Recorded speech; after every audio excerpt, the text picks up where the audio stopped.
The phone call sliced through the midnight quiet, her voice a blade I didn't expect. I stood in the dark of our cabin, sawdust still clinging to my hands, the air thick with pine and betrayal. "He's a washed-up loser," she whispered into the receiver, thinking I was asleep. "Send your assassins to his cabin. Make it look like a bear attack."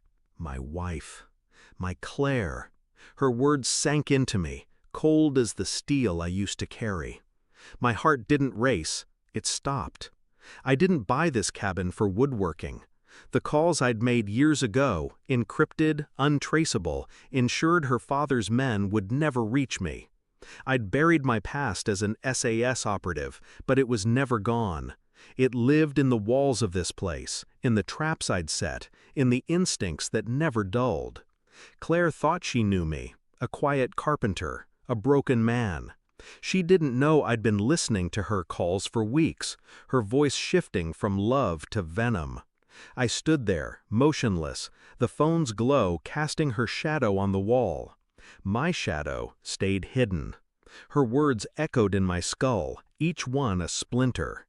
Washed up, loser, assassins. I'd loved her, built this life for her.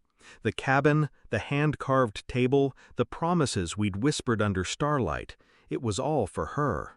Now it was ash. I didn't confront her, not yet. My training taught me patience, the kind that waits like a predator in the dark. I replayed her words, searching for cracks. Her father, the politician, had always hated me, too lowborn for his dynasty. But Claire? She'd kissed me goodnight an hour ago, her lips soft, her eyes empty. I sat at my workbench, the chisel steady in my hand. Inside, I was unraveling. Had she always despised me? Was every touch a lie? I carved a notch into the wood, deeper than I meant. The truth was there, buried in her late-night calls, her sudden trips to the city. I'd ignored the signs, her perfume lingering too long, her smiles too sharp. I wasn't a carpenter. I was a ghost, and ghosts don't trust. I didn't sleep. I worked. The cabin's walls hid my tools, not chisels, but tech. A signal jammer, a voice recorder, a burner phone linked to old contacts. I tapped her phone first, pulling logs from her late-night calls. Numbers traced to her father's office, coded messages. Bear attack, clean. I watched her over breakfast. She hummed, pouring coffee, her hands steady. I smiled back, my face a mask. Inside, I was a storm. Every glance she gave me felt like a test, every word a trap. I hacked her father's email next, using skills I'd sworn to bury. Encrypted files mentioned the carpenter, me, disposable. I drove to town, bought a burner phone, and called an old SAS mate. "Check the chatter," I said. He didn't ask why. By dusk, he confirmed. Her father had hired 2 men, ex-military, sloppy. They'd arrive tomorrow. I didn't flinch. I planned. The cabin's traps, pressure plates, hidden blades, were still active. I'd built this place to survive. Claire didn't know. She never asked why I chose this land, this isolation. She thought it was quaint. I watched her sleep that night, her face soft, innocent. My chest ached. I wanted to scream. Instead, I sharpened my tools. The email came at dawn. My mate's report was clinical. Claire had been feeding her father intel for months. My habits, my routines, my failure to provide.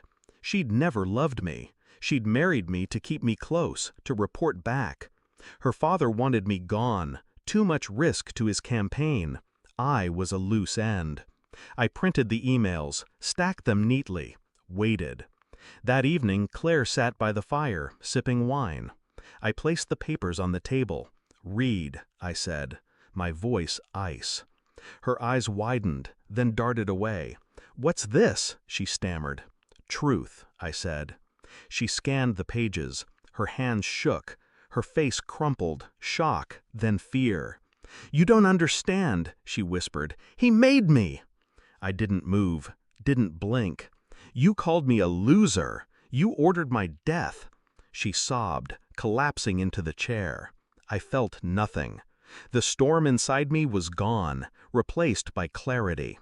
She wasn't my wife. She was my enemy. I didn't raise my voice. I didn't need to. "Your father's men are already dead," I said. Her eyes snapped to mine, wide with panic. "The traps in the woods, they triggered them last night." She gasped, shaking her head. "No, no, you're lying." I slid a photo across the table. Her father's assassins, caught in my snares, lifeless. She screamed, a raw, broken sound.